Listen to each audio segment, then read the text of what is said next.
Ako si Kamaestro. Ibabahagi ko sa inyo ang isang kwento. Hango sa totoong buhay, simulan na natin. Isang pamilyang naninirahan sa isang puok doon. Ang ama ay tawagin nating Leandro. Ang asawa niya naman ay Mariel. Sa kanilang 10 taon na pag-iisang dibdib ay nagkaroon sila ng 3 anak na babae. Si Ana, si Ella, at ang ating sender na si Pam. Simple lamang ang buhay nila noon. Ang kanyang ama ay nagtatrabaho sa taniman ng abaka at niyog. May maliit din silang taniman ng palay, kaya wala silang nagiging problema sa kanilang bigas araw-araw. Kapag naman summer ay mais ang tinatanim nila dito. Masipag ang tatay Leandro nila. Kapag wala itong ginagawa tuwing Sabado o Linggo, ay nangihiram ito ng bangka para makapagpangisda. Madalas ay para magkaroon sila ng ulam araw-araw. At kapag siniswerte, ay nilalako ng magkakapatid ang mga huli nito sa palengke. Minsan, iniihaw nila para ilako naman sa hapon. Hindi din nawawala ang pagiging relihiyoso ng pamilya sa pangunguna ng kanilang tatay. Walang linggo na hindi sila nagsisimba. Tuwing kakain sila, ay hindi nagsisimula ang masaya nilang salo-salo hanggat hindi nakakapagpasalamat sa may kapal. Naalala pa ni Pam na laging may isa sa kanila ang nakasuot ng trahe na puti sa tuwing may espesyal na misa. Pantanggal daw iyon ng mga sakit at para malayo sa kapahamakan. Hindi ko alam kung ano ang tawag ng ganito mga kagiliw. Pero sa mga nakakaalam, ay pwede kayong mag-comment kung ano ang tawag dito. Ang nanay Mariel nila ay isang simpleng may bahay naman. Siya ang tagagising sa tatay Leandro nila ng madaling araw. Nakahain na ang pagkain ng asawa nito para kakain na lamang at dadaan muna ng palayan nila bago dumiretso sa taniman ng abaka at niyog ang kanilang padre de pamilya. Sa tanghali naman ay madalas nagtatalop ito ng bigas o hindi kaya ay nagbibilad ng mga tuyo. At kung may huli ang asawa, ay siya ang tagaluto para itinda sa hapon. Minsan ay umuuwi na lamang ng hapon si Leandro at doon na ulit magsasalo-salo ang pamilya. Ang sabi ko nga ay napakasimple ng buhay nila. Ni minsan ay hindi pinangarap ng magkakapatid ang magkaroon ng yaman o pera. Masaya na sila sa simpleng buhay nila, sa kanilang mumunting kubo ng mga panahon na yon. Hanggang sa dumating ang unos sa kanilang buhay, na nanatiling bangungot sa kanilang magkakapatid. Unti-unting napapansin ng magkakapatid ang pagbabago ng kanilang nanay, na noong mga panahon na yon ay nasa 29 anyos pa lamang. Maaga itong nakasal sa tatay nila dahil na din sa pagpupursige ni Leandro at maayos na pamamanikan. Siguro ay hindi na rin bago ito sa mga panahon na yon. Kahit 3 na nga ang anak nito, ay hindi pa rin ganun katanda si Mariel na mga panahon na yon. Kaya nga, hindi rin naiwasan ng tukso nang may dumayo sa kanilang mga kalalakihan. Mga kontraktor ito sa pinapaayos na paaralan malapit sa kanila. Noong una ay napansin nilang madalas magbihis ng maayos ang kanilang nanay. Nagluluto ng masarap na ulam kapag tanghali at malaking parte ang nababawas dito bago pa man sila makakain.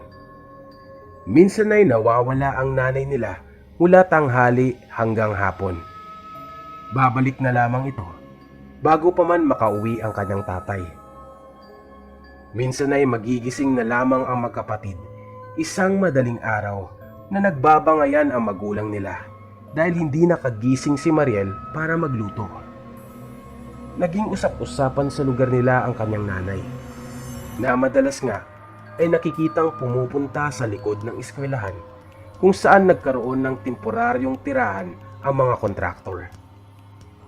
Noong una ay ayaw pa nilang maniwala dito.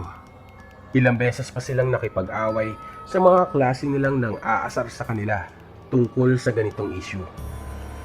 Hanggang sa isang hapon, nung pauwi na silang tatlo galing sa paaralan, ay naabutan nila ang kanilang tatay Leandro na nakaupo sa kusina at umiiyak. Nilapitan nila ito at niyakap naman sila ng kanilang ama. Kahit bata pa sina Pam noon, ay para bang alam na nila ang nangyari, na mula sa araw na yon ay hindi na nila makikita ang kanilang nanay Mariel.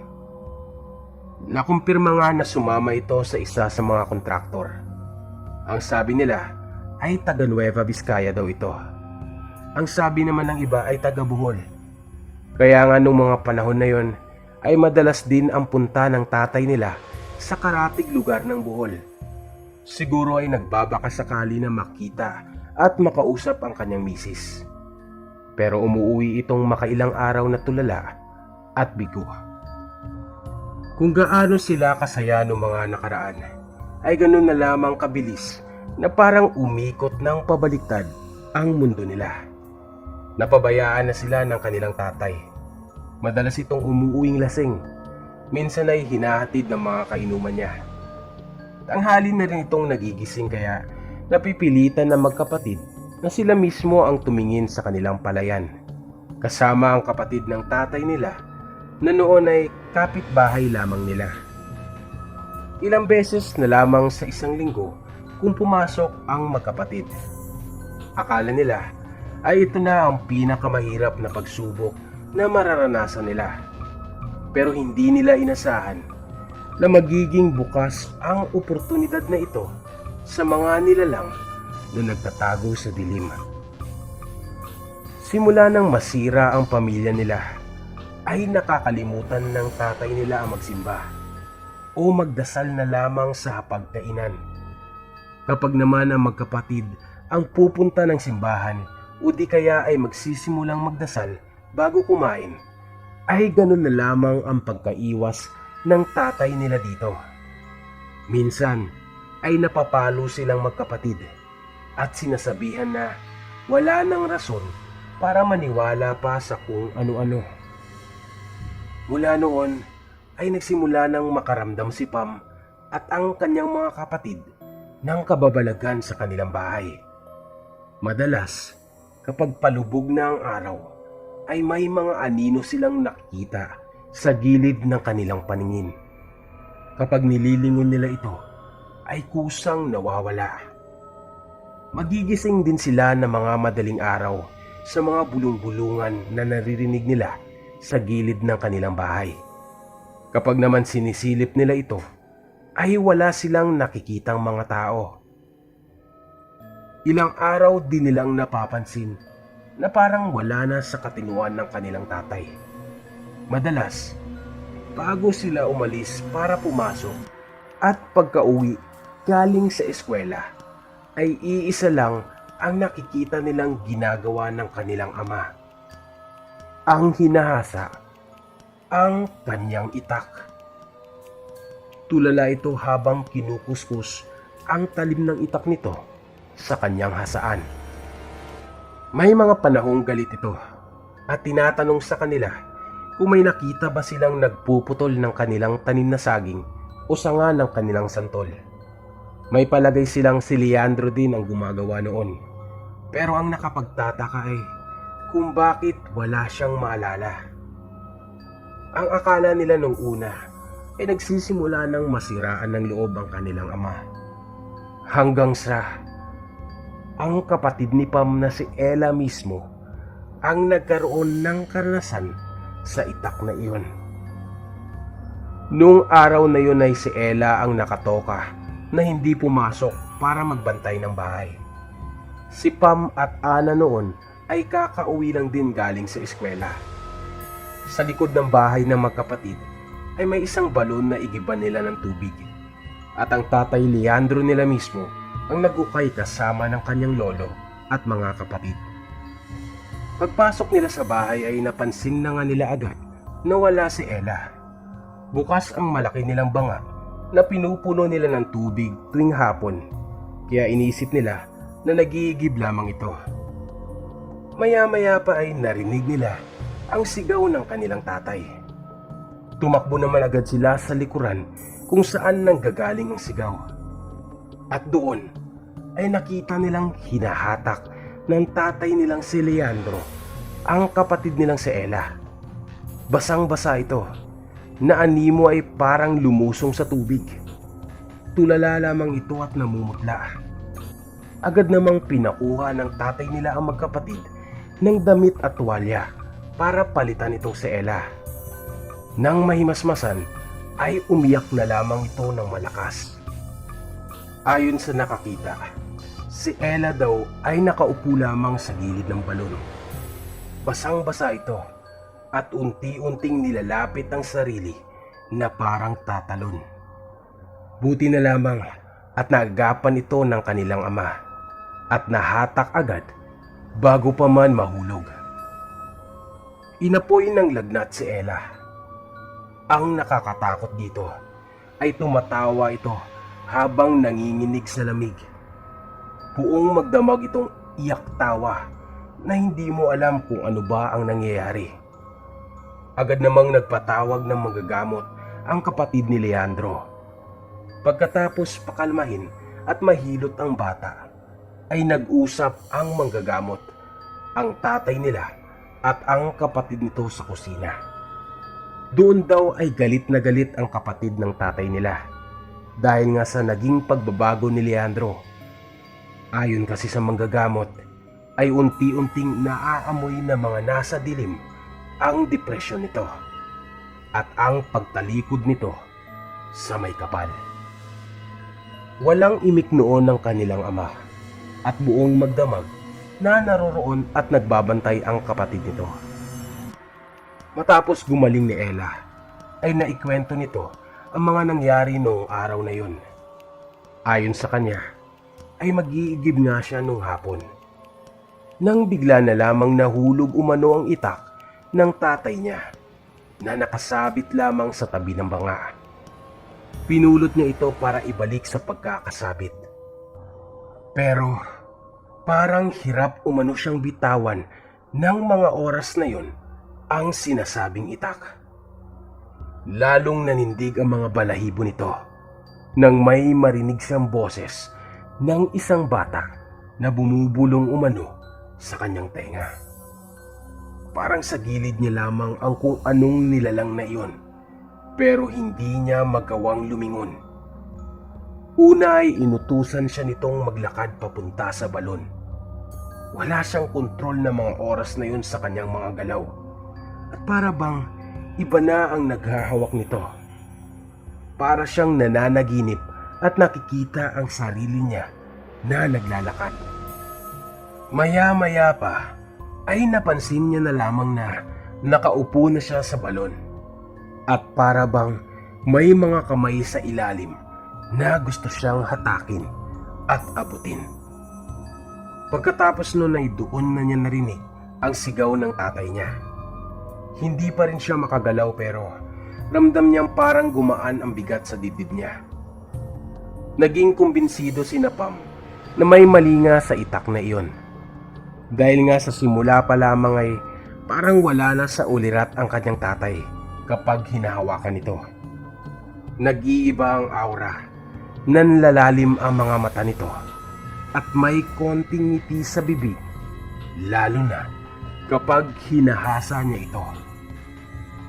Ilang beses na nilang pinagsabihan ang tatay nila. Humingi na rin sila ng tulong sa mga kapatid nito. Pero nahirapan silang patunayan dahil kapag bumibisita ang kapatid nito ay nagiging normal ang kanilang ama kahit na hawak niya ang itak. Halos hindi makatulog ng maayos sa gabi ang magkapatid. Patuloy pa rin ang naririnig nilang mga bulungan sa madaling araw at mga padaan-daang anino sa kanilang bahay. Akala nila ay ito na ang makakagisnan nila hanggang sa kanilang paglaki. Pero hindi nila inakalang mauuwi ito sa madilim na katapusan. Ilang gabi din nilang nagisingan si Leandro. Umiiyak, tumatawa, na para bang may kinakausap. May pagkakataong mahinahon, may panahon na parang galit na galit. Pagkatapos ay mauulinagan ito ng magkapatid na tatayo sa harap ng kanilang kulambo. Matagal na nakatitig sa kanila at hawak-hawak ang kanyang itak. Maya-maya, iiyak ito at maglalakad palayo sa kanila. Isang umaga ay nagising na lamang sila sa gulo sa labas. Pumasok ang kapatid ng kanilang tatay. Umiiyak ito at niyakap silang tatlo. Nakita sa ilog ang katawan ni Leandro. Wala na itong buhay. May taga ito sa tiyan. Ilang beses na hiniwa ang sarili. Walang ibang naisip ang mga kabarangay nito, kundi ang nagpakamatay ang kanilang ama. Mukhang nasarado agad ang kaso ni Leandro dahil wala din naman itong kagalit. At isa pa ay nasundan na ang patak ng dugo nito mula sa labas ng kusina nila hanggang sa makarating siya sa pangpang. Pero hanggang ngayon ay palaisipan pa rin ang lumabas sa investigasyon. Ang kanyang itak na ginamit niya sa pagtaga sa sarili base na rin sa talim ay nasa gilid ng balon at ang nakapagtataka ay wala itong bahid ng dugo. At isa pa ay nakita din ng mga nag-imbestiga na ang higaan ng magkapatid ay napaikutan ng asin. Marahil ay nakapagtataka kung ang dahilan nito ay dahil nasiraan ng pag-iisip si Leandro. Pero kung ito ay dahil na rin sa sapi, ay maaaring sinubukan pa ring iligtas ng kanilang ama ang magkapatid para hindi niya ito masaktan. Mga kagiliw, mahalaga po ang buhay natin. Wala ako sa lugar na magsalita dahil sa magkakaibang sitwasyon at pinagdadaanan natin sa buhay. Pero hanggang maaari, kung kaya nating manalig at panatilihing matatag ang sarili laban sa tukso o depresyon, ay may iwasan natin ang maging sentro ng mga nilalang na nagtatago sa dilim.